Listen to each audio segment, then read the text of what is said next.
Chris Lee and Blake Lovell of Southeastern 14 here. We're talking SEC hoops. Blake, the weekend action, we had high hopes, and I'd say it delivered, wouldn't you?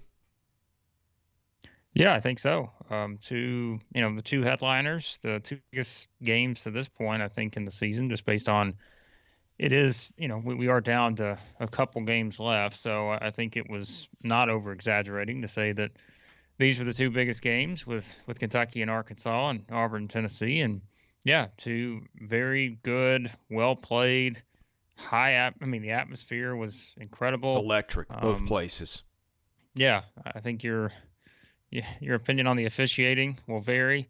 But otherwise, I thought that two fantastic games, and I mean, we'll talk about them. But like we said going in, I mean, there was just I keep saying it. I mean, it's just like everyone will have a different opinion, but I just don't see a ton right now that separates these four teams. And I think from an SEC basketball standpoint, that's exciting because you do have four teams that I legitimately look at and say, if you made the argument to me right now that all four of those teams, they're obviously not all four going to make the Final Four, but could any of them make the Final Four? I would Yes. give you a resounding yes, because I just think that that's what these four teams have become. And sure, we'll talk about some of the issues maybe that with a couple of the teams just in terms of these specific games, but that to me is what stood out above anything else. Take everything else off the table, and again, we'll break the games down, but what I learned from these games is I think you got four teams that are Final Four caliber,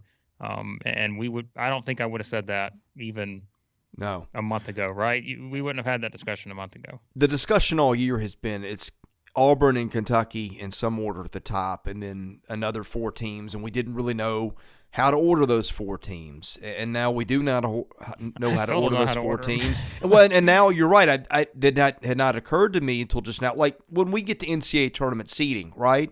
It's pretty clear. It's going to be Auburn, Kentucky in that Yeah. order or reverse, and I could be convinced, or better put, I think there's enough time where that could change. Arkansas and Tennessee aren't going to earn ones, I don't think. At least Arkansas is not. I guess if something crazy happened and Tennessee ran the table and won the tournament, maybe, but I don't. I kind of doubt it. But seeding and who's the best team are different things. And I mean, I think these games just prove that everything that you just said is right. And let's start in Fayetteville, where Arkansas came out on fire, withstood a run. I think Kentucky took a lead by a few points at one point, maybe three or four. But in the end, man, it's the same thing we've been saying for a month. It's JD Note and JD Note and Jalen Williams, and that was enough. Yeah. I mean, I thought when that game got as close as it did in the first half, I was thinking, uh-oh. We've said that before with some of these games where it's like you feel like it's a missed opportunity, for the game to be kind of where it was at halftime. And I was just wondering, is Kentucky going to find a way to win this thing? Because it was such a great start for Arkansas, and then I don't remember what did it get to. What was it? Maybe Six at four. half.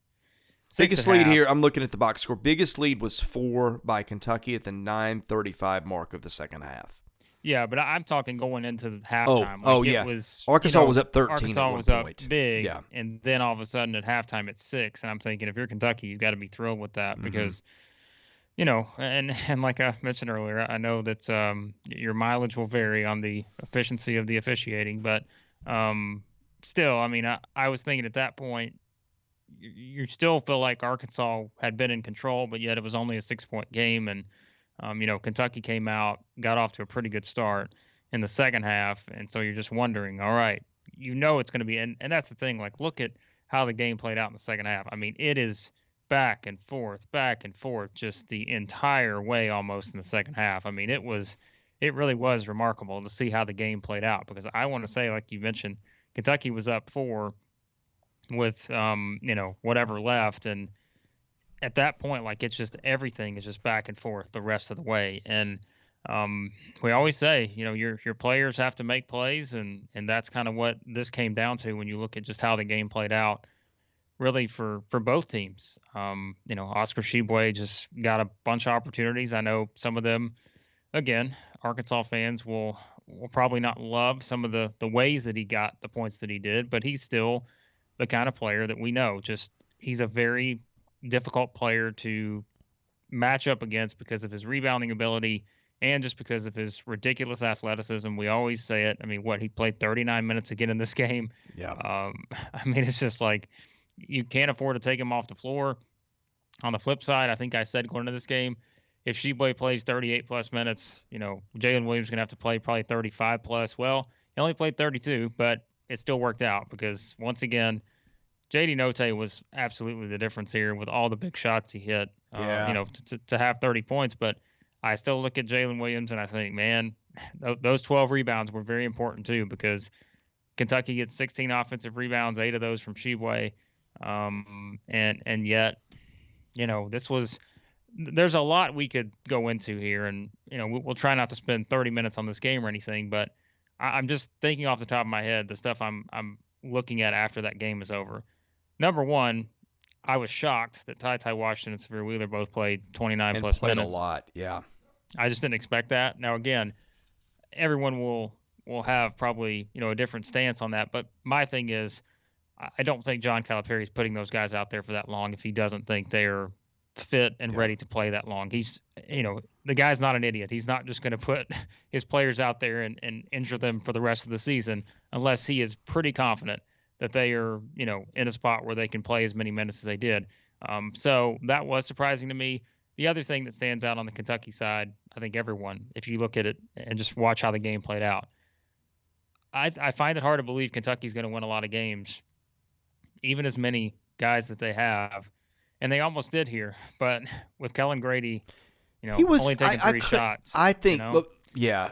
Well, I was going to save the Kentucky take to later, but I think if I have one criticism of Kentucky, I don't think they involve Grady enough consistently. Now, sometimes they just don't need it. We've talked about how many options they have, but Grady's a guy that could get them 20 a night and do it efficiently, and that's the one thing that I wonder about sometimes because I think he's a fantastic player. But him getting 3 shots in this one, I don't understand that at all. Yeah, and I mean, we're not the only ones because that was kind of the big talking point, I think, for a lot of people coming out of this. Because really, when you look back at it, like there haven't been many games like that this season to that extreme. And look, this is such a big game, not just from the standpoint of, you're trying to play for that number 1 seed, but the SEC regular season title race, which we'll also talk about in a second. We put the graphic up on our community tab. We now have, by the way, if you looked and saw, they're like, what is this thing coming at us? Well, we've got our little community section now where we can post stuff on YouTube that, more text-based graphics, those kind of things. And we put that up, the stat of just the remarkable race that we have now, and it's a lot of it is based on, these 4 teams and their ability to win at home. But it's when you go on the road, it's going to be difficult because of how good these top 4 teams are at home. And I think you gotta find a way to get your top scorers, the guys that can be your top scorers, involved a little bit more. And I was pretty surprised that he only takes 3 shots in this one. And so yeah, that really stood out for me on the Kentucky side. I mean, back to the Arkansas side, this was just, I thought it was like, we've said it all year long about, for a lot of people, like you're gonna look and say, well, there's maybe a clear big 3 in terms of the top 3 players in the league, right? Everyone's gonna say it's Sheboy, Kessler, and Smith, and we've talked about that before. That's been a big point of discussion. We've probably even thought that at times too, but I think it's like the big 4 now because It's I don't know it's how a 4-man race. you don't know. There's no way you can leave JD Note out of the conversation anymore. And I mean, that is something we've brought up probably since the start of the season. Is this guy has scored in double figures in every single game that he's played in this year, and it's not just that. Like if you go back and watch some of these games, and specifically like the close games they've won at times, it's because he's hitting big shots. And once again, I mean, it's just this is what he does. I think he's still one of the most clutch players probably in the country, not just in the league. I mean, it's just every time you see him hit some of these shots, I mean, it's just he's a joy to watch, man. He really is. He is, without question. And like I said, I mean, I'm definitely on the Jalen Williams bandwagon. We all know that, but it's like if you're on the JD Note bandwagon, and that thing's not going anywhere because it's just like this guy he is just incredible to watch. And you said it. I mean, that's just, I don't even know what else. Again, man, the more I think about this game, and I know we're just kind of reeling off random thoughts here, but I still think about this conversation we had a month, probably what we had this conversation, I want to say back in mid January, right after they started to turn the corner, probably right after that 0-3 start. And we said, we're looking ahead. We're looking at this back half of the schedule, and I just don't know how Arkansas is going to navigate this thing. Well, they have. And it was like, well, when we knew, we're like, they're going to have to navigate it, because at that point we're thinking, well, they're 0-3. They've got to make up some ground here. And really, even some of these wins they're going to get, against the Missouris and the Ole Misses and Georgias, they're not really going to do anything for them. So we're thinking, you've still got to make up some ground no matter what your record is. And, they did kind of come into this second half at 6-3. And we're thinking, all right, well, they've still got to beat some good teams. Well, they've beaten Auburn, they've beaten Tennessee, they've beaten Kentucky, they beat all the three teams that are right there with them in this SEC title race. And again, they are 1 point away from being unbeaten since mid-January. And I also think it's interesting to note, going back to that stat we brought up, they are 1 point away too from, being undefeated at home as well. And we're talking, there is a single point that separates the top four SEC teams from being 64 at home, from 64-0 at home this season. I just, that is mind blowing to me. Yeah. When you really think about it, that is mind blowing. And I did put out the stuff on Twitter, and we'll talk about this when we get to Tennessee and Auburn. But the SEC is still it's the stat. It's the reason why I went home teams on these two games we picked. That's why I said, all right, I'm going to go Arkansas, Tennessee because of the stat. And this is what it is now. It's where home win percentage in SEC games is now 72 of 110 for 64.3%. That leads the country. The Big 12 is second behind that. So, I mean, it's just 64% of the games this year in conference play have been won by the home teams. And you have to hold your ground at home. We've always said that. And, man, the SEC teams are doing it, 72-40 now at home. And it's just so hard to win on the road. And credit to Arkansas for finding a way to hold on against, as we've said, a Kentucky team that I think's played just as well as they have over the past month and a half. But, man, what a huge win for Arkansas. Okay, I want to rewind 2 months. Arkansas loses its SEC opener to Mississippi State. Boy, the cold has still got me screwed up today. I can't speak, apparently. Calling the Hogs too much. That's what it was. And then lose the home opener to Vanderbilt, 75-74. And then lose at A&M, 86-81. So they give up 81, 75, and 86 points in their first three games. And we're going, this team can't defend. This morning, Arkansas is 14th in adjusted defensive efficiency at Ken Pom. And I'm not keeping track of it, but I don't remember too often a team getting that much better on the defensive side of the floor starting from mid-January on. It is incredible what they have done there. And Kentucky, as much as we want to say Kentucky could have done this, Kentucky could have done that. And by the way, this is a theme that will carry over to the next one we talk about. Arkansas, man, they locked them down. I mean, the points were coming from Sheboygan. They were not easy points, but they just were not letting Kentucky get much of anything.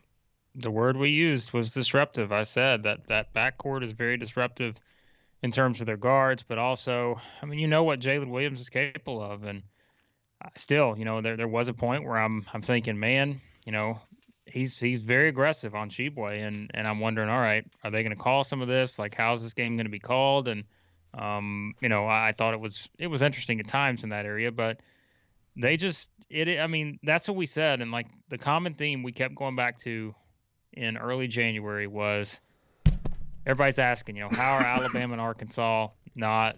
What's wrong with these two teams, right? Even though Alabama had beaten, Gonzaga and all that, but it's still. Why are these two teams not as good as they were last year? And that was one of the questions we were trying to answer. And I kept saying the two things were like very in common with both of them.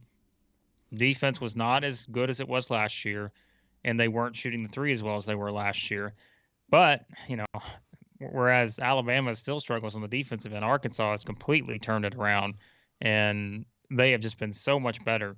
And when you really look at the point totals, like you said, they give up 81, 86, 75 in those first three SEC games. I mean, they gave up 89 at home to Hofstra, 86 in that game against Oklahoma. But since then, they haven't given up 80 to anyone. You know, they haven't given up more than 76 to anyone. I think. Looking at it here, yeah. So they just gotten so much better on that side. And remember too, like it's not just you're not just getting better on the defensive end going up against some just bad teams. You know, it's I mean Kentucky at you're full strength is what you did here. And that's the thing. You could have come out of this, and I'm glad they had Washington and Wheeler, because there was a scenario that they could have come out of this game and won, and we said, well, Washington didn't play, and that made a big difference. yeah No, they got Kentucky, and they got all of Kentucky, and they still won. yeah. And it's Bud Walton, man. It was something. Yeah, like I said, I'm glad, just in terms of the atmosphere. I mean, you knew it was going to be that way, but it's just this. It felt like that classic Arkansas, Kentucky type atmosphere we so been used to since the '90s, and so yeah, I mean, it was a great game. It really was. Like it was a great college basketball game, and now it does make the SEC title race a bit more interesting now, based on Yeah. this next game we're going to talk about. But because now Auburn has to win both to guarantee that it wins the whole title outright. Correct. Because Tennessee gets the tiebreaker, and the Vols, man, you talk about defense, Blake. My concern for Tennessee was that the Kessler-Jabari Smith tandem would be too much to handle. No, Jabari Smith was too much to handle. But they didn't get much scoring out of Kessler. That's not pointing the finger at Kessler. We'll get to that later. But the way the way Tennessee locked Auburn down with its guards, I mean, it just seemed like Auburn spent its entire second half with the ball outside the three-point line on offense. It was crazy. Yeah, I mean, you remember the question I asked you about this game when we're going back and forth and trying to figure out, and I don't know if it got lost in translation or what, but I think I remember picking Tennessee to win the game. You did. And I took Auburn, so if anybody wants to yell at well, anybody, it's me that but gets here's it. the thing, though. Like we were trying to convince each other of which way to go here, and the question I turned around to you and said, "Well, whose guards do you trust more right now?" And you said you thought it Yeah. was Tennessee, and I said I think I'm kind of there too, especially in this game. And the exact thing you said was it's not that Auburn's guards are bad.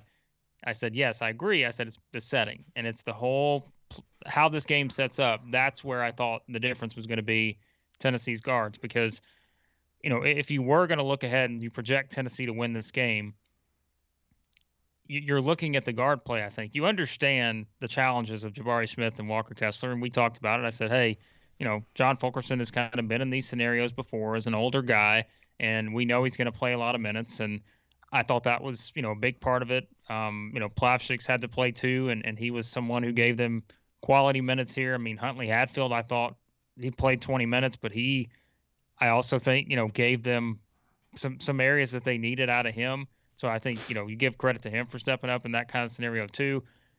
But when you look at the balance of the guards, I mean, it's just, Jordan James scores 10, Chandler scores 13, Ziegler scores 13, Vescovy scores 14. I know they turn it over 18 times, but I think you just kind of expect that. And remember, I think probably, I don't know how many of those turnovers came late in the game there, where they just start, all of a sudden Auburn makes this, deep run with whatever Oh, to cut yeah. it down to. But I think they probably had 3 or 4 turnovers in there, if I'm remembering right. Mhm. So yeah, I mean, I think overall that is still something we've said is, Jordan James can be. Josiah Jordan James is like someone who I think you just kind of look at, right? And we've talked about it before. The potential's there, and when he plays to the level that he can play at, and that doesn't just mean scoring. I mean, look, he grabbed what, 9 He's a rebounds? tremendous defender. Like if you look at Yeah, yeah, the and he's been there all year. College Sports Reference does a defensive efficiency rating, and he's been, I don't know, top 10, top 5 all season. I mean, at one point that was like it was all dominated by LSU players, and it's not so much anymore. But James has been the guy outside of LSU that's been in there all year.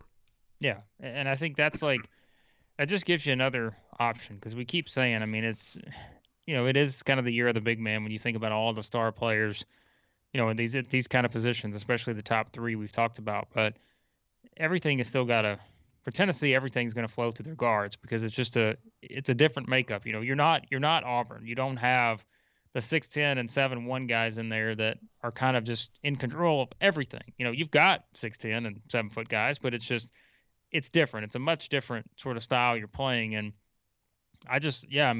once again, like, you give Tennessee credit. I mean, 21 offensive rebounds here. Think about that against a team that, is like Auburn, who, I mean, typically, that's not easy to do necessarily, I think, against a team like that. But Tennessee had to be able to get some extra looks, I think, in that scenario. And they did. Just having that many offensive rebounds, that just allows a little bit more flexibility with what you can do. And I was very impressed with Tennessee in this game, because this is one where, there kind of was that point where Auburn gets up 11 early in the second half, and I'm thinking, is this going to be one of those performances from Tennessee, remember, like, where they're going to wind up scoring 45 points here, and all of a sudden our discussion is going to go right back to where it was, not long ago, and saying, well, Tennessee's defense is good, but can their offense ever get there?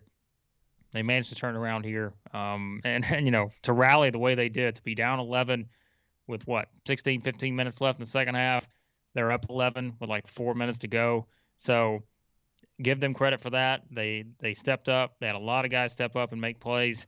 And on the flip side, I just think it's, you can read this one of two ways. You can continue to look at this and say, all right, we've said it, the issues for Auburn on the road. Shot selection. That is the one thing that keeps coming back for me, is just, you guys remember, I was initially hesitant when that was brought up by people. I was like, I don't know, maybe that's just kind of a product of just the system and the style, but that can be an issue at times. And especially here, I'll say this, and I think that, again, there will be people that will probably disagree with this, but my opinion of Auburn still hasn't changed all that much, because I think, the numbers speak for themselves. Two of the teams they've lost to on the road, as we said, one of them's undefeated at home, Tennessee. One of them's 1 point away from being undefeated at home, and they're a completely different team than when they lost that game in January. And, the Florida game, that's one that I think if you're Auburn, you kind of feel like it sleeps away, excuse me, it got away from you just in terms of, how the game played out. But I don't know, like, should we be concerned about Auburn? I think I've seen people saying that. I think I'm going to put this, and you tell me if you disagree, okay? I'm still a full believer in Auburn's talent, right? I still think Auburn can win the whole thing. I'm seeing orange flags, somewhere between yellow and red. I'm not ready to go full on red, but I think it's a little more than just a yellow flag at this point, because we brought the yellow flag back up 6 weeks ago. I'm watching that game, and again, credit to Tennessee, okay? Because I thought their guards were just tremendous, and maybe they didn't want to risk getting the ball in the post. But who's the most efficient shooter on this team, Blake Lovell? Scorer. Maybe not shooter. Auburn. It's Walker Kessler. Okay. Kid got 7 shots. He was missing from the offense. The guards are sitting out there doing their thing. Jabari Smith is taking his jumpers, which I have no issue with. But why are they not getting Kessler post touches? I'm watching that. I'm just going, I don't know if you blame the guards. I don't know if you blame Bruce Pearl. And again, I'm not going to say this is the thing that sinks Auburn's season, but I am going to be watching the next few games to see what adjustments they make, because with all the attention Kessler gets as a defender, I think people forget he's a pretty good offensive player too. I mean, how many times has Auburn penetrated the lane and just thrown the ball up to Kessler, let him get his dunks and those sorts of things? That has been a big part of their offense when they're really clicking. And I just watched down the stretch where he was invisible on offense. And again, I'm not pointing the finger at Walker Kessler. If your guards aren't getting you the ball, then I don't know what you can do. But I just thought at some point, from my memory, he wasn't even getting touches on a lot of possessions when it really mattered. And that to me is something that they've got to change, because I would rather have him with the ball in his hands. As good as Jabari Smith is, as much as Wendell Green can hit circus shots, I think the best shot that you have if you're Auburn is getting Kessler the ball in the post or on an alley-oop or something and finishing, because he's just done it efficiently all year. Do you agree or disagree here? That's an interesting discussion. I think I would I would get the ball to Jabari Smith in any scenario. Well, I mean, look, I would get them both. I'm not saying get Kessler 30 Right. shots, but 7 shots was not enough. And I'm just watching, and if I'm an Auburn fan, I'm screaming at the TV going, why is Walker Kessler not getting some touches? Because their offense just got clogged up. And it came down to, can Jabari Smith hit a jumper or can he not? And Auburn's too good for that to be the situation. Well, I mean, there's a lot of freedom, I think, just in the system and Too the much? style. I mean, well, and that's the thing, is like, I think it's going to depend, right? Like, did Jared Harper and Bryce Brown have too much freedom? It's those kind of things, but if you're making the shots and you're making the plays, right, we don't really look at it as any sort of anything. I mean, again, I keep going back to this, but it's like, I've said it, like, just in terms of as a neutral observer, Jared Harper is one of the most entertaining players I've watched in SEC basketball in probably a decade. But let me stop you for a minute. I agree with you. I don't think these guys are as good as those guys. They're good, but I don't think they're as good as those guys. I'm not saying that. I'm not saying they're as good as those guys, but I'm saying they did play for Bruce Pearl. And if you look over the years, these are the kind of things when you have your guards like this, it's still a very guard dominant sort of system, right? Like, it's still, your guards are in control. And I'm kind of saying the same thing you're saying. I'm just probably not saying it the exact same way. No, I'm not comparing KD Johnson and Wendell Green to Jared Harper and Bryce Brown. They're not the same players.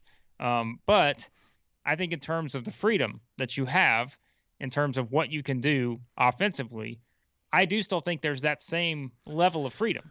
Well, and it's the balance too, because like when you it attracts those guys to your system. Maybe you can't have one without the other. If guys can't come in and know that that's part of it, maybe that takes away a selling point in recruiting. I get it, and I know I sound like, 80s guy called and wants his low post touches basketball back. I get that. I know that basketball's changed. I don't want to be tone deaf to that, but when you've got a guy that scores as efficiently as he does, as Kessler does, I just, again, I didn't get it. So, well, and here's something too. It goes back to the conversation we've had about Auburn. If you are going to look at Auburn and say, all right, my opinion hasn't really changed all that much. I'm just being honest. And again, I know not everyone will agree with that sentiment, but I still am not concerned about Auburn. I think that they are, when you have Jabari Smith and Walker Kessler, I think they figure it out more often than not. It's just in some of these games on the road. Bruce is not a dummy. Yeah. No, and you're going to get we've said it, you're going to get the best shot from every single team you play on the road. No matter what, you're getting everyone's best shot night in and night out. And again, it's not like they're getting blown out here. They lose by 4 in overtime, 1 on the road, 5 on the road. They're right there in all of these games. It's just, the differences in some of these games in a league like this, which I will continue to contend is the best in the country. It's just that room for error is so much smaller. And I think it's that scenario where you can have some frustration. And we've said this, I keep going back to it. Your top 2 guards, or really, I guess your top 3 guards, go a combined, 2 of 11 from 3. Johnson, Jasper, and Green go 2 of 11 from 3 in this game. They just, they go 5 of 24 as a team. This is just not a team that has that sort of knockdown 3-point threat that they've had in some years in recent seasons. So that is another element. I think when you're talking about things going through the guards, that is a part of it, where we're used to when things go through the guards, them being able to just knock down. And these guys can get hot. Don't get me wrong. We've seen it before, but it's just away from home. It's harder, right? I mean, that's just statistically usually how it works, where you just don't maybe shoot as well away from home. So that's another element that I think that they're missing. And we'll see. I mean, I still look at it. I'm like, I'm going to look at, no matter what the matchup is for Auburn. Now, if they get one of those sort of guard-dominated teams that are just going to run up and down the floor, and you got 4 or 5 different guards that can, interchange and do those kind of things, and they're knocking down threes, then maybe you start to say, all right, maybe that's not the best matchup. But I'm still going to look at it and say, yeah, but nobody has Jabari Smith and Walker Kessler, and that's where you say, if they get Kessler more involved, there's nobody that can stop this team when you have Jabari Smith and Walker Kessler doing what they do best. And I think that's where, you look at it in this kind of game where maybe it becomes a little bit different if you have that scenario play out. So, before we leave Tennessee Auburn, we got to give a shout out to our man Vol Steak.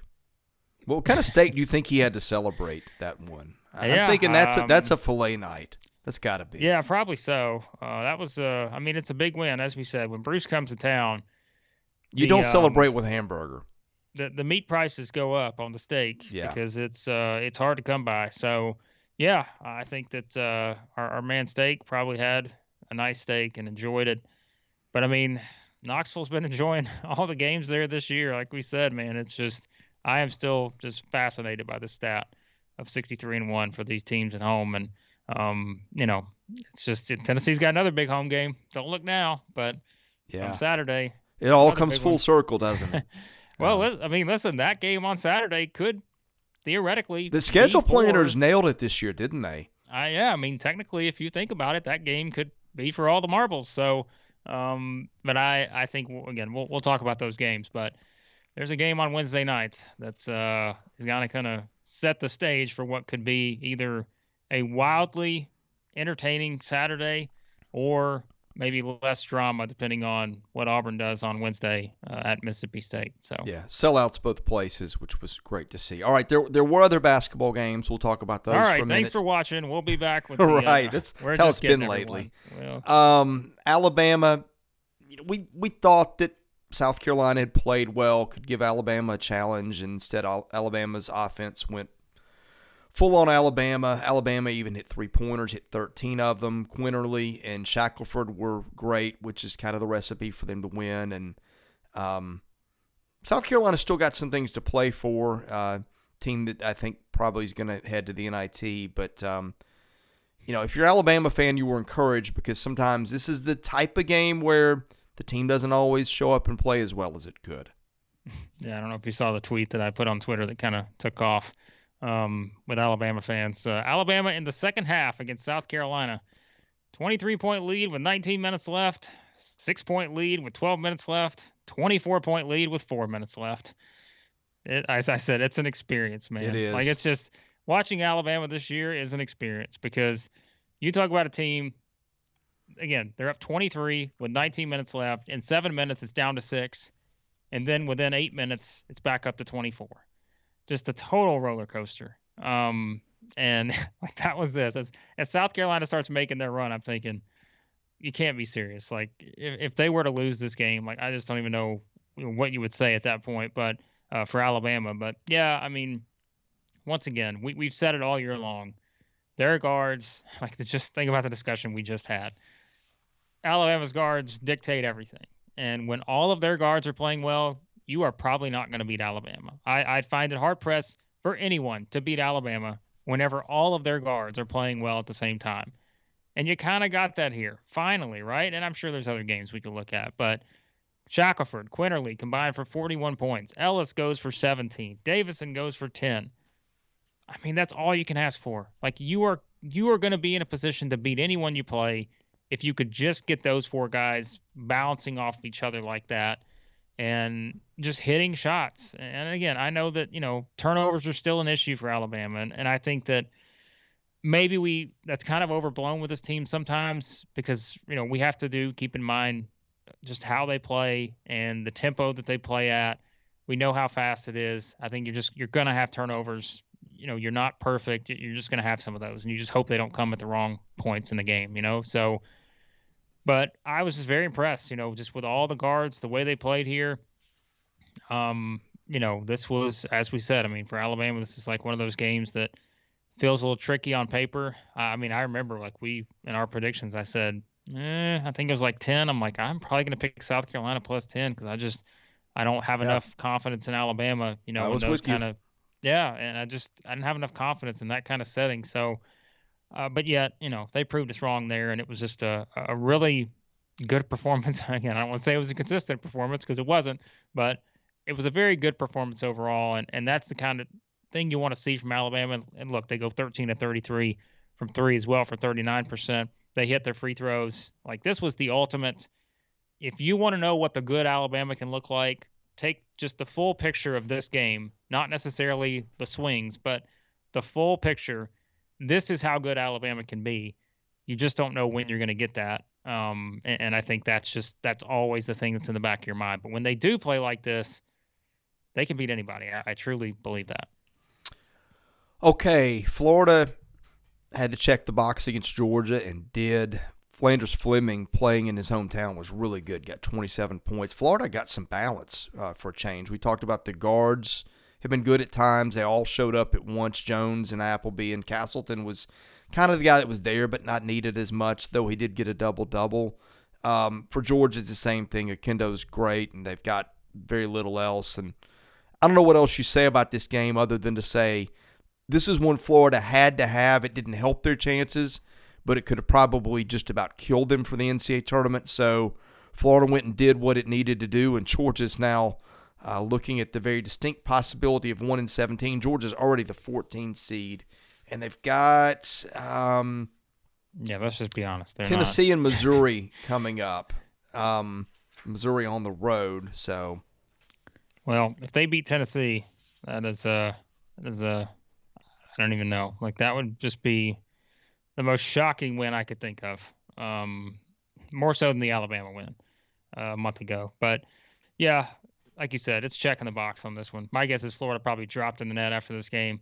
Probably didn't do them any favors in terms of even winning the game. Can we have a quick discussion about this? Does the net really matter?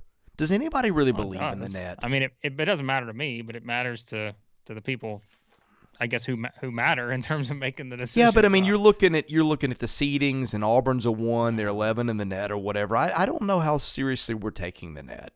Well, you know how seriously I'm taking the net. We've had this discussion before. I don't take it serious at all. But like I said, my guess is Florida dropped probably after that game. So yeah, I don't.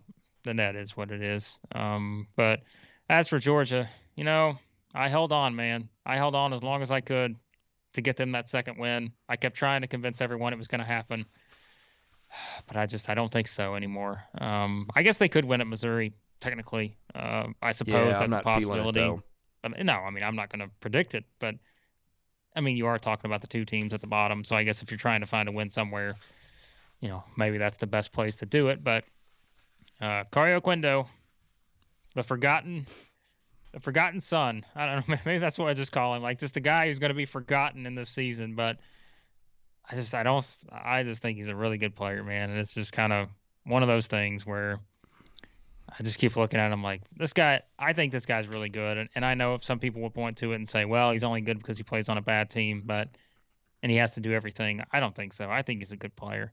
And so that's the only thing I look at. I mean, for Florida, I don't know. What do you say? I mean, they won the game. That was what you wanted to see from them. They only turned it over 6 times, so that was nice to see.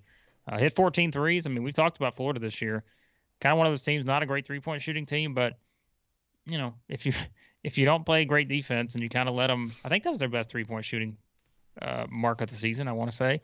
Probably so. I mean, they've had their moments, but yeah, 14 to 31. Like, if they're hitting threes, like they just become, with anyone. I mean, that you just become a bigger threat. But yeah, I thought it was exactly what you thought it was going to be. And now for Florida, look, I mean, it's very simple. Like, you have to win out. Like, you have to beat Vanderbilt and you have to beat Kentucky. If you do that, I think Florida's right there on that line heading into the SEC tournament. And then, as we said, I think if they beat Kentucky, they probably enter the tournament in it.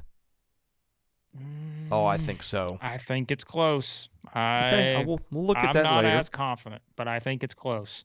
Because that'd be Auburn, Ohio State, Kentucky. That would also be 20 wins. Florida's not getting left out of this thing, I don't think, with 20 wins and wins against those, because that's three teams that are top 4 seeds as of today. That's a big hypothetical because that includes a win against Kentucky that hasn't happened. But I'm just saying. Yeah. 68 teams get in. Maybe 64 you don't, but I think they'll be close. I think it's going to depend on the other teams too. As we always say, not about what you do, it's about what everyone else does too. And I think it'll be close, at least going into that mark, and maybe the last team in or something at that mark. I wouldn't feel great about it. I mean, I think a loss in the SEC tournament, they're out. Yeah. That's just my opinion. But we'll see. Right, exactly. It depends on who you play against. So we'll see. I'm filling my bracket out as things get solidified. But we're gonna have we were all poised to have Cario Oquendo as our all Wednesday night team because we're going to pick one of those. The best 5 players on the worst 4 teams in the league. But there's one team that's sliding into the Wednesday night games I did not expect to be there. Yeah, so. And that's Vandy. Vandy's going to be the 11 playing Georgia unless some crazy stuff happens. And man, they just Blake. They had nothing outside of Scottie Pippen.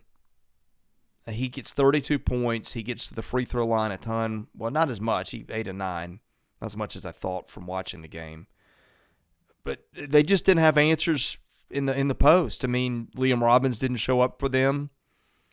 I thought Tulu Smith was really good for State. Molinar made enough plays for them, and that was kind of one we weren't crazy about because State is not played well. We didn't know how interested State would be, but State wins at home, and State won at home again. I don't want to forget what I'm going to say about this game because there's something that was very glaring to me. But just real quickly, are we sure they're going to be the 11? Because I think if you actually look at how it's going to play out, A&M 7-9, Vandy 6-10. A&M still got Alabama and Mississippi State. I think you're going to project them to lose. But A&M's going to get the tie break. No, you're right. We're right. Vanderbilt beat A&M, them. Right? You're right. No, you're right. You're right. So there's still a scenario, I think. But guess what? This is going to come back to what we just talked about because Mississippi State, A&M and the Mississippi State, like I think that game's going to be very important. And look, if Vanderbilt beats Florida or something, that changes things too. But yeah. So it's going to. So I guess the scenario is in a tie break, Vandy's going to get the tie break. So. But yeah, we'll see with those final two. You want to know the one thing that stood out to me in this Vanderbilt Mississippi State game had nothing to do with anything on the floor. You want to take a guess? Crowd. I watched that game and I realized it was an early start. But man, when you watch that game and you look around the league at Bud Walton, Thompson Bowling, like I said, the crowd. I mean, even like LSU. I mean, like. Any Alabama. The Mississippi schools are not drawing flies right now. And that's not really good for coaching stability. Well, and that's what I was going to say. Like, I watched that game, and, like, it just felt like I don't even know what. Like, I'm just thinking, and like, at one point, like, early in that game, I'm looking, like, actually watching the on-the-floor stuff, and I'm like, it almost felt like both teams were kind of in slow motion early on because it's just sort of – it's kind of one of those games that you know is going to be a grind, but it picked up eventually. But it just – Mississippi State, I just did not get the sense that there was just that. I know they won the game, but I don't know, man. This felt like it kind of felt like two teams who were disappointed, knowing that they had their shots in recent weeks to kind of put themselves in that position to where this game could have meant a whole lot more. And look, Mississippi State still has a shot, but they've got work to do. They've just got to win. Like that's what it comes down to at this point. But that was the most glaring thing to me was I looked at that and thought, this atmosphere is just, man. I mean, it's disappointing because we know how hard it's been for teams to win there, right? I mean, we know we talked about it. Like not just this year. It was a decent game actually. I mean, it was competitive the whole way. There was no point in which one team ran off and left the other. But no, it's just, and I'm not knocking like Mississippi State fans because I'm like, I get it. Right? I mean, it's like you just kind of we've said like you're just constantly right there in that middle, and you just feel like there's no path to reach the elite sort of status right now, and you just kind of continue to be right there in the middle. You never get too low, but you never get too high. And, when's the last time State played on Wednesday night in the SEC tournament? It's been a while. And when's the last time State got a bye or got the double bye? It's been a while. I'm looking back here because I have to think, that team, the one team we keep talking about is the one that was at 2019 with Quindary Weatherspoon and that all was those his guys. one NCAA tournament team, and they got beat as a 5. Yep. Yeah, Liberty beat them as a 5. And all the rest of the teams, like I'm looking, they're just they're just right there. They're there, but they're not there. If that makes sense, they're just there. And hey, I've got a random tie-in for you. How about Richie McKay coaching in this league? There's going to be some vacancies. I've always thought Richie McKay is a really good coach, and he's a very good coach. Can coach defense. Anyone who's watched or listened to my, the national podcast and stuff I've done, and over the years we've had him on a lot, and I just always thought he's just a brilliant guy. And Now he's going to play a style that everyone else will absolutely hate, but you don't hate it when you're winning games. Virginia only hates it when Tony Bennett's not winning games, right? When they're getting to a national championship, it's different, it's those kind of things where it's just different, where you're winning. That takes care of itself. But like Richie McKay is a Tony Bennett disciple. Like he's, Dick Bennett, Tony Bennett. Like that's the methodology, and that's why Liberty has been so successful.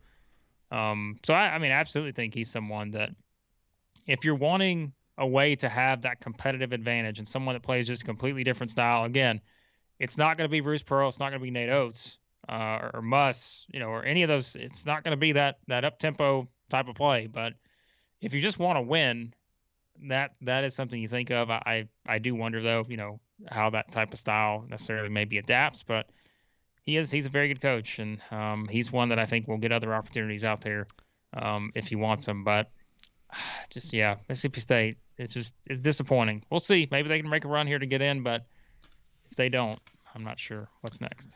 Okay, I have to confess, wasn't feeling well Saturday night. Did not feel extra motivated to stay up for Missouri and LSU. Looked at the box score the next morning. It was exactly what I thought it would be. LSU runs away with that one, 75-55. I mean, Easton had a bounce-back game, which is no shock. But, I mean, again, it's bad loss avoidance. I don't think LSU was going to get relegated to bubble status by losing this one. But, home game against Missouri, you lose that one, you get dinged to seed line for sure, and they won the game, and I don't know what else to say. Yeah. By the way, I think we were going to try to do a video on Saturday, but Chris, as he said, was not feeling well. Again, too much calling the Hogs. He won't admit it, but no, I'm just kidding. It was a game. It was a game. We're going to turn off at least a certain percentage of our audience, although, as we said, a pretty high percentage of our audience now from the great state of Arkansas. So it was a game. As we said, I said going into the weekend, right? I said the one team I thought had the most to gain was probably South Carolina, just in terms of potentially finding their way back into the NCAA tournament conversation, although it would have been a challenge, and they would have needed to do a lot of work beyond that. But that was a big win opportunity. We said, I mean, Florida beating Georgia was not going to do anything. LSU beating Missouri is not going to do anything. Games like that. So I don't really have a lot to say about it either. I mean, I watched it. It was just played out exactly as you would expect. LSU pretty much controlled things with their defense. Tari Eason had another very fine game, got to the free throw line, made all his shots there. I didn't really have a lot of takeaways other than that, because it was just a game that Missouri offensively just does not have that next gear, and we've always talked about that. It's just a team. I think I may have said that. I don't know if it was this game or one of the previous ones, but Missouri's not the type of team you want playing from behind, because they don't have the firepower offensively to play from behind and rally from a big deficit. So, yeah, I mean, this was a 20-point game, but it was, it didn't even feel that close at times, because I'm just thinking Missouri just offensively just doesn't have it. And, yeah, so good win for LSU just because they had to win it. Another game I did not watch, this because it was right in the intersection of the Tennessee and Arkansas games, was A&M and Ole Miss, which started at 2:30, and we didn't feel great about this for either one. We said we'd feel better for Ole Miss if Matt Morrell played. Well, Matt Morrell scored 20 points, and they lost at home. Game. And I don't want to say this is maybe this is the A&M team that we thought we'd see, but I mean, they've won 7 games. I don't know what you say. A&M gets up. A&M, I'll tell you what, A&M, if A&M makes the NIT, which I'm guessing it will, that could be interesting to see how they finish there. I maintain I think it's a talented team, a weird team. They're just, kind of all thrown together through the portal, and missing games last season and all the weirdness that was the backdrop against it. But, they showed up on the road and they won. Yeah, I mean, A&M runs the wishbone, the spread option here. Little flea flicker to get up 14-0. And then after that, it's just like, they were up 25 at half, 23 at half. And then it's just like, it just holding on at that point. And that's kind of what happened here. Like, they just held on for the win. It wound up being 10. It was not that close, we said had no feel for this game whatsoever. This was at the bottom of our confidence rankings, and clearly you can see why, because the variety of outcomes in this game was just ridiculous. I mean, you just had no idea what to expect. So, yeah, I think that's for A&M at this point. That's what you're playing for. Just, a strong finish. You got a chance to pretty much all but end Mississippi State's hopes of making the tournament, even though they're very slim right now. If they beat them on Saturday and then they go to Bama on Wednesday, which, I don't love that one either for Bama. I mean, it's just like, it's just it's a buzz team. You don't like playing buzz teams. Like buzz teams are just, you know what you're getting. And as we said, it's not like this team is their record's 7-9, but they've been a few plays away from flipping that, right? I mean, that long losing streak they had, they're a few plays away from everything just being a lot different for them and us looking at them in a much different way. But didn't have high expectations of them coming to the season because you just didn't know with this roster. You said it, just all pretty much put together through the transfer portal. And so, yeah, not a lot to add here. Ole Miss just kind of, I keep saying it feels like a lost season because of the injuries and all that. And you've just never been able to get what you needed and sustain anything just because of the different rotations and everything you've had to do there. So Ole Miss will be an interesting one, heading into next season, kind of see where things stand there. So, parting thoughts? Nope. We will have our predictions. And, I actually didn't want to say there was something. Oh, I mean, just think about this. We talk about all these games. Look at the unprecedented thing that happened on Saturday with all these top 6 teams going down in college basketball. My goodness, right? It was a bad week to be a top 10 team. So if you want to pick apart teams losing on the road, look at that to me, because it's like that is one of the things we love about college basketball is the atmospheres. There is that element of home court advantage, and at any time, no matter how good you are, everyone can fall on the road. And I think that was a good point of that, and that is also something I want to finish with this. Look at all those top 6 teams that lost, and then think about, if you feel so strongly that one of these teams are going to win the national championship, I don't think so. Like, I think that this thing is so wide open, and that's why I think you got 15 teams that could win this thing, Blake.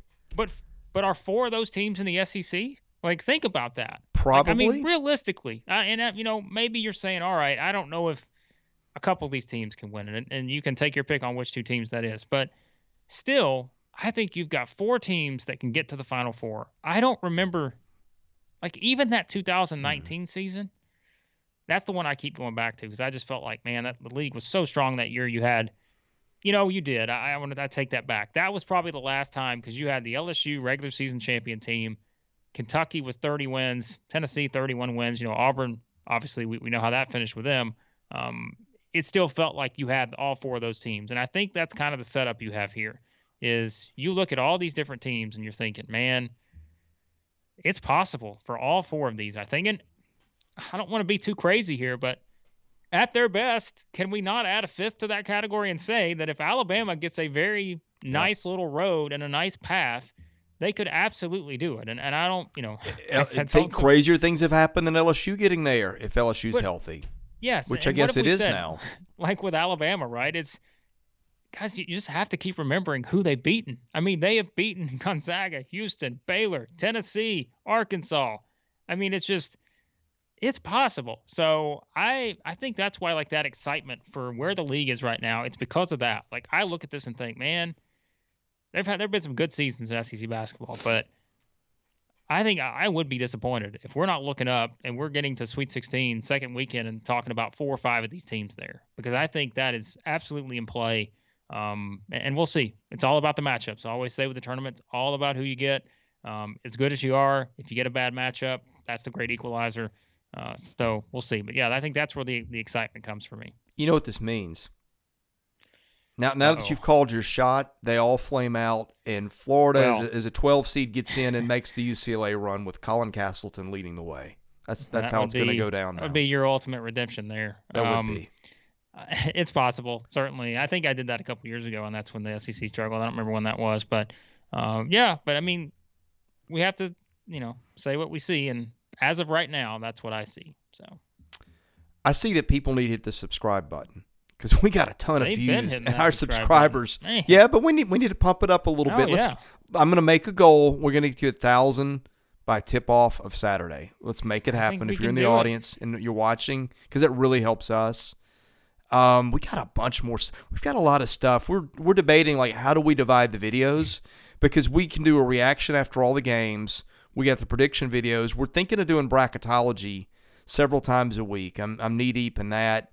We got baseball that I don't know what to do with right now because I'm sorry, I'm going to offend people here. I'm not sure what to make of blowouts against glorified high school teams at times, which has happened a few times in this league. And then people get upset because you didn't rank their team higher. But I digress. If you think we do too much, tell us, because I don't think there's any of you out there, hopefully, that think that we're giving you too much content. So no, and I think there's about to be more. I was going to say we got more coming, and quite frankly, there's a chance that once tournament time gets going here in about a week or so, you may be seeing us 7 days a week. And if you can't stomach that, let us know. But my wife's going to love that. I got an anniversary tomorrow, Blake. Well, hey, yeah, it should be exciting. If you need a steak, I'm sure Steak will send you one. And if you need any Arkansas attire for the big festivities, I'm sure there's someone watching that can send you some gear, or Kentucky, Auburn, Tennessee, you name it. We got a lot of great people out there, great comments. Yeah, we do. We get feedback sometimes that we don't.